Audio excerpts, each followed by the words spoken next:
Ayan na. Kinilala ng Ayan na korte. po, ayan na po. Ayan na, ayan na. Sikat si nga, sikat.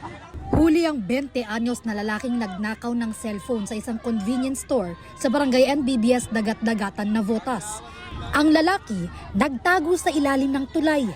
Gumamit ng improvised na bangka ang mga tanod at pulis para maabot siya. Maraming nakiusyoso habang inaaresto ang suspect. Nagdulot din ito ng pagbagal ng daloy ng trapiko sa lugar.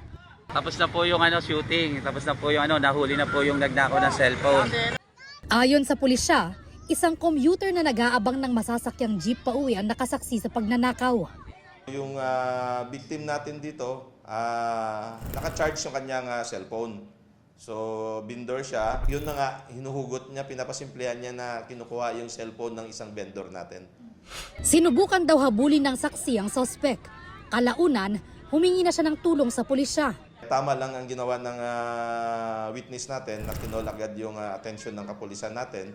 Kasi hindi rin natin alam, baka may panaksak o may baril itong ating suspect. Wala kaming nakikita na may grupo siya. Na-recover sa kanya ang ninakaw na cellphone na nagkakahalaga ng 10,000 piso. Aminado siya sa pagnanakaw. Para lang sa bisyo po. Sakto-sakto din po, gutom na din ako. Pabili din ng pagkain.